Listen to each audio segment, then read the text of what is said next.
Instrucțiuni, montaj, afișe publicitare pe cărucioarele din hipermarketuri. Ca pregătire vom avea două afișe puse de team leader în cărucior. Vom avea pachet de coliere, cutter, cărucior, obiectul muncii. Ne luăm două coliere. Atenție cum poziționăm afișele astfel încât să fie în poziția în picioare, ca să poată fi citit și de pe parte și de pe cealaltă. Poziționăm afișul după a treia bară laterală, între ele. Introducem cu piciorul stâng, dacă suntem îndreptați, și poziționăm afișul să ne ajutăm. Introducem colierul și prin gaura afișului din față și pe cel din spate și pe diagonală, atenție, pe diagonală, între a doua bară secundară în partea de sus și a treia bară verticală, prindem colierul. Câteva clicuri, larg, îl lăsăm larg.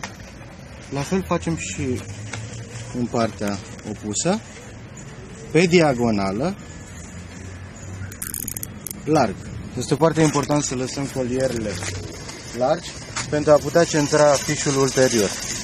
Pe diagonală, jos, observăm, pentru că am lăsat larg, găurile se centrează și introducem colierul ușor dintr-o parte în alta. Iarăși pe diagonală, larg. În partea cealaltă, pe diagonală, prindem colierul larg și acum trebuie să centrăm afișul. Ne folosim de a doua bară superioară pentru că va opri afișul. Ne uităm să fie încadrat cât se poate de egal între bările laterale. A treia din stânga. Strângem primul colier, strângem al doilea colier, nu total, jos concomitent. Nu mai auzim niciun click. Nu strângem foarte mult ca să nu tensionăm prea mult găurile, să nu rupem găura afișului. Apoi, cu cutterul tăiem între 5 și 8 mm, nu mai mult.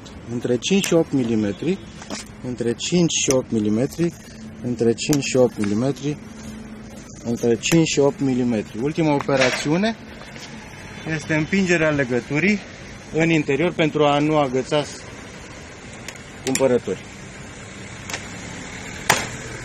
Afiș montat corect. Atenție, nu lăsăm colierele și cutterul în cărucior pentru că le putem pierde.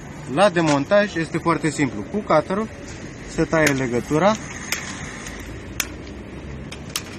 se recuperează afișul.